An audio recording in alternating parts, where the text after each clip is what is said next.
हिंदी में यूपीएससी की तैयारी से संबंधित प्रोग्राम्स को देखने के लिए सब्सक्राइब करें स्टडी IQIAS हिंदी।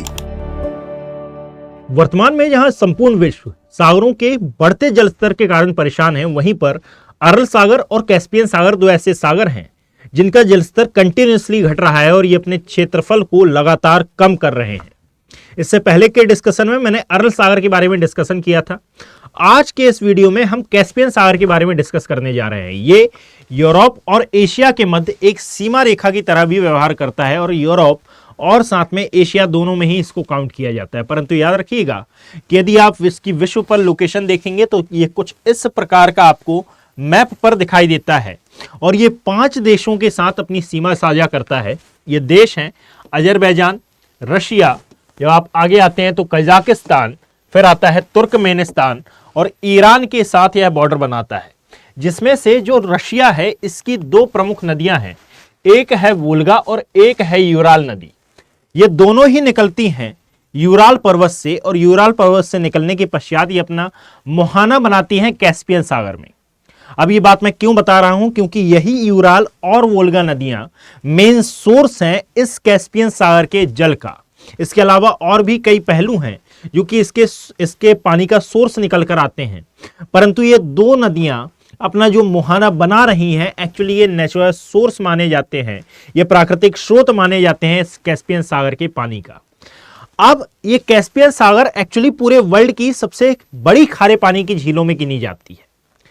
अब खारे होने का एक मेन रीजन होता है कि इसकी किसी ना किसी सागर या किसी ना किसी महासागर से कनेक्टिविटी हो, परंतु जब आप अध्ययन करते हैं तो आपको मालूम चलता है कि ये कैस्पियन सागर विश्व की सबसे बड़ी अंतर्देशीय खारे पानी की झील है, अर्थात ये इनलैंड लेक है। इसके खारे पानी होने का कारण किसी भी सागर या किसी भी महासागर से कनेक्टिविटी नहीं है, अपितु यहां पर पाई जाने वाली जो चट्टानें हैं, अर्थात अजरबैजान, रशिया, तुर्कमेनिस्तान, कजाकिस्तान वाले एरिया में, ईरान वाले क्षेत्र में जो चट्टानी संरचना है, इनमें मौजूद विभिन्न प्रकार के खनिज, विभिन्न प्रकार के लवणों के संपर्क में जब ये जल आता है तो यह स्वतः ही लवणीय जल में परिवर्तित हो जाता है, जो कि एक मेन कारण माना जाता है इस कैस्पियन सागर के जल के खारे होने का। और वर्तमान में इसी चट्टानों में पाए जाने वाले यही खनिज लवण इसके विनाश का भी एक मेन कारण बन रहे हैं। जरा देखिएगा कि न्यूज है कि यह सिकुड़ता समुद्र इसको टाइटल दिया गया है। अकेली यही न्यूज नहीं है भाई, विभिन्न प्रकार की न्यूज वेबसाइट ने इसको कवर किया है और बताया है कि प्लेनेट की जो सबसे बड़ी लार्जेस्ट लेक बॉडी थी ये लगातार श्रिंक हो रही है और जो आने वाले भविष्य के लिए एक खतरा है। 1990 के दशक के मध्य से इसने सिकुड़ना प्रारंभ किया। अब इसके कारण क्या क्या है मैं आगे डिस्कस करूंगा। और 2005 से इसमें गति देखी गई है। एक्चुअली एक वीडियो बहुत ज्यादा वायरल हुआ है, वो वीडियो मैंने यहां पर दिखाया नहीं है, जिसमें शो किया गया है कि 2006 से लेकर वर्तमान तक, इस कैस्पियन सागर में क्या क्या परिवर्तन आपको देखने के लिए मिले। और इन्हीं परिवर्तनों के आधार पर एक प्रकार से मानव जाति को चेताया जा रहा है कि भाई कितने दुष्परिणाम हमको जलवायु परिवर्तन और वैश्विक तापन के संदर्भ में देखने के लिए मिल सकते हैं, वर्तमान में भी और आने वाले भविष्य में भी। और यदि इसको कंट्रोल नहीं किया गया तो जब कैस्पियन सागर पर इसका हमें नेगेटिव इंपैक्ट देखने के लिए मिल सकता है, तो विश्व में कई और छोटे बड़े महासागर भी मौजूद हैं, जैसे कि इससे पहले हमने अरल सागर के बारे में डिस्कशन कर ही लिया था। अब जरा देखते हैं कि एक्चुअली इसके समाप्त होने का या फिर इसके श्रिंक होने का, सिकुड़ने का मेन कारण क्या है। उससे पहले मैं आपको बता दूं भाई कि यदि आपको इसकी PDF चाहिए हो तो आप मेरे Telegram handle Abhishek Kumar geography से इसको डाउनलोड कर सकते हैं। और यदि किसी भी प्रकार का डाउट है तो आप मेरे सोशल मीडिया प्लेटफॉर्म पर जुड़कर मुझसे वो डाउट शेयर कर सकते हैं। साथ ही साथ यदि आपको स्टडी IQIAS हिंदी के किसी भी बैच से ज्वाइन होना है तो आप इन सभी बैचेस का पार्ट बन सकते हैं। ये बैच 2026 के और 2027 के लिए अभ्यर्थियों के लिए है। यदि आप इन बैचेस में AKB लाइक कोड का यूज करते हैं तो यहां पर आपको मैक्सिमम डिस्काउंट प्राप्त होगा। और साथ ही साथ यदि आपका टारगेट 2025 में यूपीएससी का एग्जाम देना और ना केवल देना बल्कि इसको क्वालिफाई करना भी है, तो आई थिंक ये SIP बैच आप ही के लिए है। तो आप इनका भी पार्ट बन सकते हैं। पूरा रिवीजन यहां पर पहले यानी कि यूपीएससी प्री एग्जाम से पहले तक पूरा का पूरा कोर्स रिवाइज आपको करा दिया जाएगा।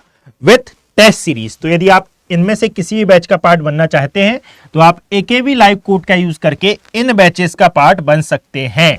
जब आप 2026, 2027 या 2028 के बैचेस का पार्ट बनते हैं तो विभिन्न प्रकार की सुविधाएं जो कि आपको अलग से बाय करनी पड़ती हैं वो आपको इसमें फ्री ऑफ कॉस्ट मिलती हैं AKB लाइव कोड का यूज किए जाने पर।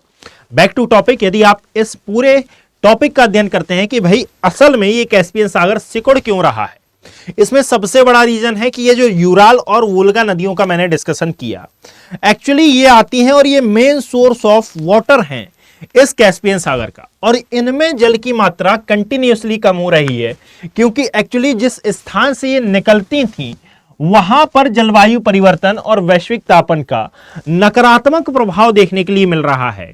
तो ग्लेशियर छोटे होते जा रहे हैं या फिर इनका जो उद्गम क्षेत्र था उसका आकार कहीं ना कहीं छोटा हो रहा है, और साथ ही साथ ये जो नदियां हैं इस पर जो रूस है और जिस जिस एरिया से ये प्रवाहित होती हैं, आप पाएंगे कि यूराल नदी पर रूस ने 19 बांधों का निर्माण किया है। अकेले यूराल नदी की हम बात कर रहे हैं, बल्कि ऐसा ही अन्य नदियों के संदर्भ में भी है। और जिस एरिया में अब बांधों के निर्माण से क्या है भाई, तो एक्चुअली जब भी किसी नदी पर बांध का निर्माण किया जाता है तो बांध का निर्माण ऐसे तो नहीं है कि भाई टूरिज्म को बढ़ावा देने के लिए किया जा रहा हो। बांध के निर्माण टूरिज्म ठीक है, परंतु एक जो सेकंड एस्पेक्ट होता है इसका ये है कि भाई जल को संचित किया जाएगा यहां पर, जिसके कारण कहीं ना कहीं नदी के पानी को कंट्रोल किया जाएगा।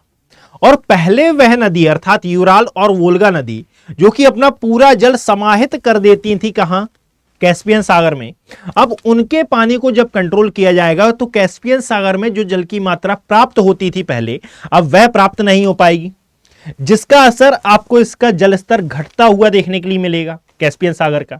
साथ ही साथ ये जो एरिया है जहां जहां पर पूरा यानी कि कैस्पियन सागर जिन जिन देशों के साथ सीमा बनाता है वहां पर इल्लीगल माइनिंग की जा रही है, और यदि इल्लीगल नहीं है वो लीगल माइनिंग है तो वो लीगल माइनिंग के थ्रू जो उससे निकलने वाला अवशिष्ट है वो डायरेक्टली प्रवाहित हो रहा है कहां पर, कि भाई यदि मान लीजिए कहीं पर गोल्ड माइन्स है, कहीं पर आयरन ओर माइन है, तो आयरन ओर माइन से जो अवशिष्ट निकला, जो मिट्टी निकली, जो कंकड़ निकले, पत्थर निकले, इसका उचित निपटान हमने नहीं किया, और जब उचित निपटान नहीं किया गया तो इसको डायरेक्टली हमने छोड़ दिया कहां पर, कैस्पियन सागर में। तो ऐसी कई इमेजेस वायरल हुई हैं जिसमें एक एरिया विशेष है और इस एरिया में पहले कैस्पियन सागर का विस्तार था। खासकर जब आप उत्तर पश्चिमी भाग को देखेंगे तो आप देख पाएंगे कि भाई ये जो डार्क कलर का पोर्शन मैंने बनाया है यहां पर कैस्पियन सागर का विस्तार पहले था, परंतु आज वर्तमान में यहां पर कैस्पियन सागर का विस्तार नहीं है।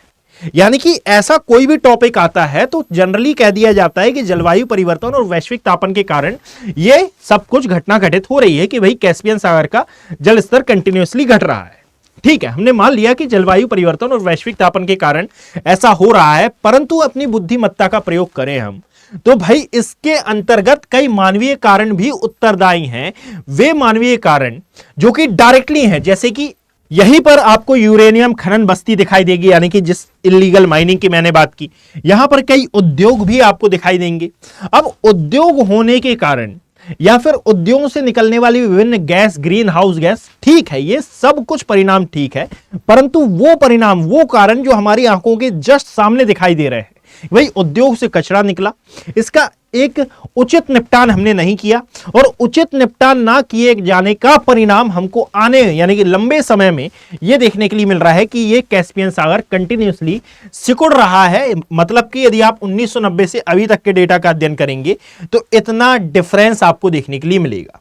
और जो सबसे ज्यादा प्रभावित क्षेत्र है, एक तो ये वाला एरिया उत्तर पश्चिमी क्षेत्र तो बहुत ज्यादा प्रभावित है, और ये जो रेड सर्कल में मैंने आपको बताया है ये सर्वाधिक प्रभावित क्षेत्रों की कैटेगरी में आते हैं। अब देखिएगा कि एक्चुअली 1990 से लेकर अभी तक के डेटा का जब अध्ययन किया गया तो पाया गया कि लगभग 23.3 सेंटीमीटर प्रति वर्ष की दर से इसके जल स्तर में गिरावट आ रही है, और यह दर बहुत ज्यादा होती है और इसीलिए इसको चिंताजनक कैटेगरी में रखा गया है। और यहां की जो एक लोकल अथॉरिटी है अख्ताऊ अथॉरिटी इसने इमरजेंसी भी डिक्लेयर कर दी है इसके घटते जल को देखकर। इमरजेंसी डिक्लेयर करने की क्या आवश्यकता भाई? तो आप इस इमेज से समझ जाओ कि एक्चुअली ये कजाकिस्तान में कैस्पियन सागर पर बना हुआ एक ब्रिज है, ठीक है। इसके नीचे से कभी कैस्पियन सागर मौजूद था, इसके नीचे।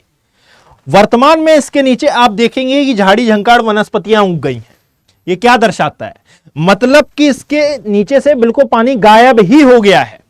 अब यहां पर कभी पानी आता ही नहीं है, क्योंकि वनस्पतियों को उगने के लिए एक एप्रोप्रिएट कंडीशन चाहिए रहती है, और यदि इस कंडीशन में यहां पर जल भराव होता तो ये वनस्पतियां पनप नहीं पाती। यानी कि ये कैस्पियन सागर के ऊपर बना हुआ ब्रिज लगभग 30 से 40 सालों में कुछ इस प्रकार का दिखाई दे रहा है। और फिर यहां पर कहीं पर भी यदि कोई वाटर बॉडी होती है तो इस पर डिपेंडेंस, एक पॉपुलेशन, एक अर्थव्यवस्था होती है पूरी की पूरी। और जब ऐसी कोई घटना घटित होती है तो उसका नकारात्मक प्रभाव संपूर्ण मानव जाति, संपूर्ण जैव विविधता इन पर पड़ता है। तो यहां पर जो डेड जोन्स हैं उनका निर्माण हो रहा है, जो यहां पर निर्भर मानव समाज था उसका विनाश हो रहा है, जो यहां पर अन्य एक्टिविटीज होती थी, ट्रेड एक्टिविटीज होती थी, वो भी कम होती जाएंगी यदि मान लीजिए इसका जलस्तर और ज्यादा घटता है। क्योंकि अब जो एरिया है वो ये कुछ इस प्रकार का आपको देखने के लिए मिल रहा है। तो भाई इसको कंट्रोल कैसे किया जाए? कंट्रोल ऐसे किया जाए कि ये जो कॉन्फ्रेंस ऑफ पार्टीज होती हैं और उनमें जो निर्णय लिए जाते हैं इनको थोड़ा सा सीरियसली लेने की जरूरत है। कारण यह है कि हम जानते सब कुछ हैं, परंतु उसके लिए हम क्या कर सकते हैं बोलकर अपना पलड़ा हम झाल लेते हैं। इसको कंट्रोल करने के लिए, यानी कि वैश्विक स्तर पर ये जो घटनाएं घटित हो रही हैं, डायरेक्ट इनडायरेक्ट रूप से कहीं ना कहीं मानव इसके लिए जिम्मेदार है, और कहीं ना कहीं मानव को ही इसके दुष्परिणाम उठाने पड़ेंगे। इसीलिए मानव सजग हो, और ये जो इलीगल माइनिंग हो रही है और जो अन्य प्रकार के क्रियाकलाप हो रहे हैं, और साथ में हम अपने स्वार्थपरता के कारण ये जो डैम फॉर्मेशन कर रहे हैं, हाइड्रो पावर प्लांट लगा रहे हैं बिना आगे की सोचे, इसको कहीं ना कहीं कंट्रोल किए जाने की आवश्यकता है। ये पूरा का पूरा जो सिनेरियो है ये आपके जीएस पेपर 1 के हिसाब से काफी इंपॉर्टेंट हो सकता है। दैट इज वाई यदि आपको इसकी पीडीएफ चाहिए हो तो आप मेरे Telegram handle Abhishek Kumar geography से इसको डाउनलोड कर सकते हैं आफ्टर अपलोडिंग दी वीडियो। और यदि वीडियो पसंद आया हो तो इसको आप लाइक कर सकते हैं। धन्यवाद। हिंदी में यूपीएससी की तैयारी से संबंधित प्रोग्राम्स को देखने के लिए सब्सक्राइब करें स्टडी IQ IAS हिंदी।